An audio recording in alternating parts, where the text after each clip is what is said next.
Question number 3, write the following equation in the form ax square plus bx plus c equal to 0। तो जो भी आपको equation दिया रहेगा आप क्या करोगे, उसको इस फॉर्म में लिखोगे। कैसा? ax square plus bx plus c equal to 0। Then write the value of a b c for each question.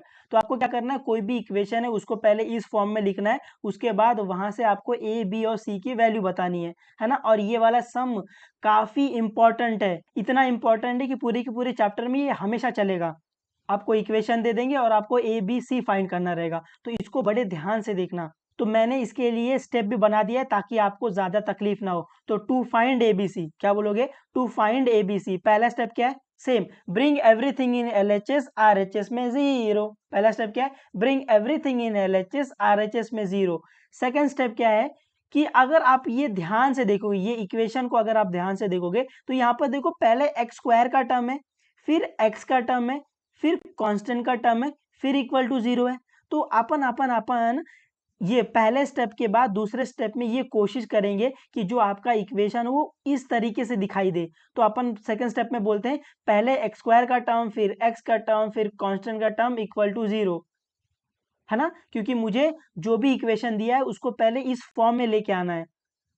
उम्मीद आपको समझा थोड़ा बहुत। थर्ड स्टेप में क्या है? Compare with a x square plus b x plus c. तो third step में अपन क्या कर देंगे, इक्वेशन को इससे कंपेयर कर देंगे और ए बी और सी की वैल्यू फाइंड कर लेंगे।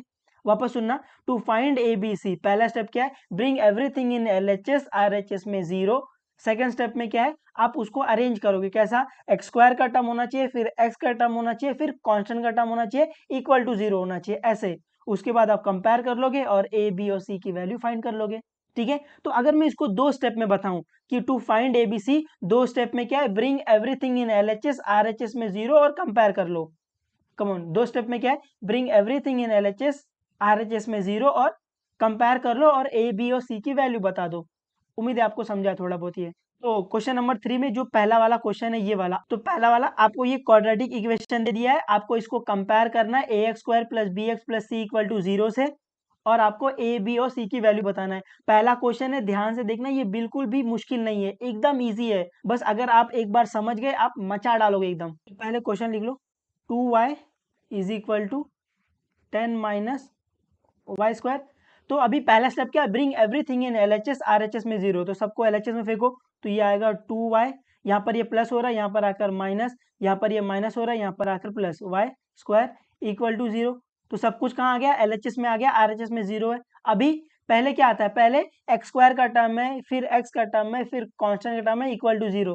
तो यहाँ पे वेरिएबल y है, तो क्या आएगा? पहले वाई स्क्वायर का टर्म आएगा, फिर y का टर्म आएगा, फिर कांस्टेंट का टर्म आएगा। तो इसको अरेंज कर लो, तो वाई स्क्वायर को आगे ले लो, फिर y का टर्म आएगा, +2 आएगा, -10 आएगा, इक्वल टू 0। ये समझा है ना? वाई स्क्वायर का टर्म है, फिर y का टर्म है, फिर कांस्टेंट का टर्म है, इक्वल टू 0। अभी अपन क्या करेंगे? कंपेयर कर लेंगे। मतलब आपको दिख रहा है जो हमारा ये जो इक्वेशन है इसमें वेरिएबल y है, तो अपन इस x की जगह अपन y डाल देंगे। तो अपन कंपेयर किसे करेंगे? कंपेयर अपन करेंगे a y square plus b y plus c equal to 0। ये समझा है आपको? क्योंकि यहाँ पर जो वेरिएबल था वो y था, तो इसीलिए अपन compare a x plus b x plus c equal to 0 की जगह अपन कंपेयर करेंगे a y square plus b y plus c equal to 0। तो यहाँ से कंपेयर करके बताओ ए की वैल्यू क्या है, बी की वैल्यू क्या है और सी की वैल्यू क्या है। तो आप अभी कंपेयर करोगे तो ए क्या है? वाई स्क्वायर का कोएफिशिएंट है, तो देखो वाई स्क्वायर का कोएफिशिएंट क्या? 1 है, तो यहाँ पर 1 आ जाएगा, तो ए की वैल्यू 1 आ गई। फिर b क्या है? b आप देख रहे हो y का कोएफिशिएंट है, तो देखो y का कोएफिशिएंट क्या है? देखो आप y का कोएफिशिएंट आपको दिख रहा होगा 2 है और +2 है, तो y का कोएफिशिएंट क्या आ गया? 2 आ जाएगा। तो b क्या आ गया? 2। c क्या है? कांस्टेंट है, तो देखो कांस्टेंट क्या है? कांस्टेंट 10 नहीं है, -10 है, तो c की वैल्यू क्या आ जाएगी? -10 आ जाएगी, है ना। इस तरीके से आप ए बी और सी की वैल्यू फाइंड करते हो। मैं उम्मीद करता हूँ आपको ये थोड़ा बहुत समझा रहेगा, है ना। पहला सम है तो ये मैं बिल्कुल मान सकता हूँ आपको एकदम से नहीं आ जाएगा, बट आप अगर थोड़ी कोशिश करोगे, थोड़ी मेहनत करोगे तो ये आपको आ जाएगा। और ये वाले सम कतई इंपॉर्टेंट है भाई। उम्मीद है आपको समझा है, उम्मीद है आपको ये समझा है कि मैंने यहाँ पर a y square plus b y plus c equal to 0, है ना, इससे कंपेयर क्यों किया है? क्योंकि यहाँ पे अपना जो वेरिएबल है वो y है, इसीलिए मैंने यहाँ पर इससे a x square plus b x plus c equal to 0 की जगह मैंने इससे कंपेयर किया है। जब जब वेरिएबल चेंज होगा तो ये जो इक्वेशन है a x square plus b x plus c equal to 0 ये भी चेंज हो जाएगा, क्योंकि अपने को कंपैरिजन करना है, तो कंपैरिजन में वेरिएबल सेम रहना चाहिए ना बेटा, इसीलिए। उम्मीद है आपको समझा है थोड़ा बहुत।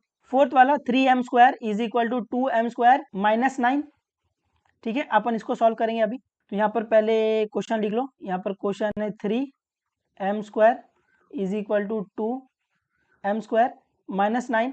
तो अभी पहला स्टेप क्या है, bring everything in LHS RHS में 0।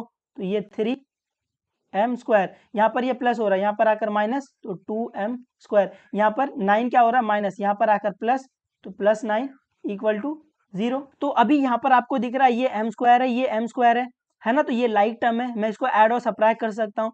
तो 3m square minus 2m square, तो आपको दिख रहा है यहाँ पर एक माइनस है, तो do the subtraction sign of the bigger number. तो 3 माइनस 2 क्या आएगा, 1 आएगा, और sign of the bigger number क्या है, प्लस, तो यहाँ पर आ जाएगा 1m स्क्वायर, और ये प्लस 9 इक्वल टू 0। ठीक है, उसके बाद अपन क्या करते हैं, सेकंड स्टेप में अपन क्या करते हैं, एक्स स्क्वायर का टर्म, एक्स का टर्म, कांस्टेंट का टर्म इक्वल टू 0। तो यहाँ पर ये m है, वेरिएबल यहाँ पर क्या है, यहाँ पर वेरिएबल आपका m है, तो क्या आएगा, m स्क्वायर का टर्म, m का टर्म, कांस्टेंट का टर्म। तो यहाँ पर m स्क्वायर का टर्म क्या है, ये 1m स्क्वायर है ना। यहाँ पर आप देख रहे हो, यहाँ पर m का जो टर्म है वो नहीं है, तो अपन क्या करेंगे, m का टर्म इसमें डालेंगे, कैसे, ऐसे डालेंगे, प्लस 0m और प्लस 9 इक्वल टू 0 है ना। अभी आपको दिख रहा है ये m स्क्वायर का टर्म है, m का टर्म है, कांस्टेंट का टर्म है, इक्वल टू 0। अब अपन कंपेयर कर सकते हैं इसको, तो कंपेयर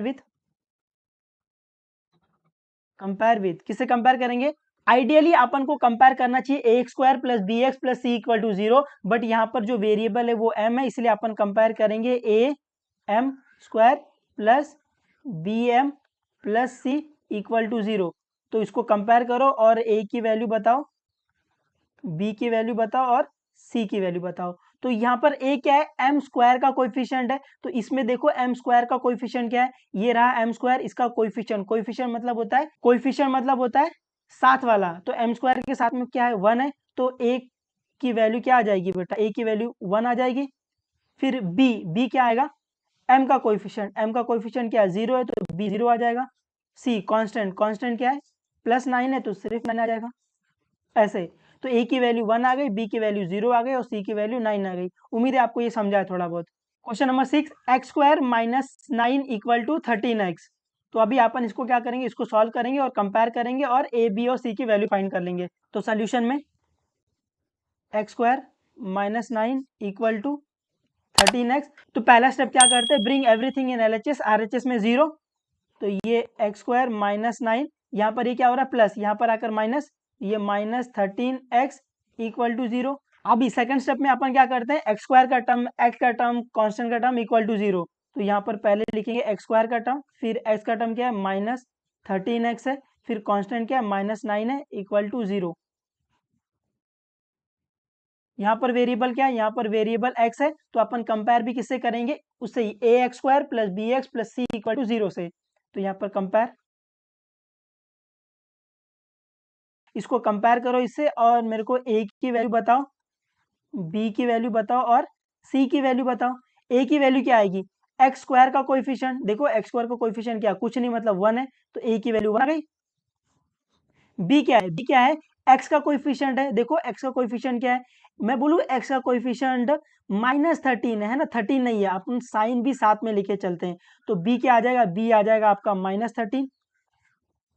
c क्या है, c क्या है, कांस्टेंट है, तो कांस्टेंट क्या आएगा, 9 नहीं आएगा, माइनस 9 आएगा, ये 0 नहीं आएगा इधर। c क्या आ जाएगा, c आ जाएगा माइनस 9। उम्मीद है आपको ये समझा है ना, ये कतई हार्ड नहीं है।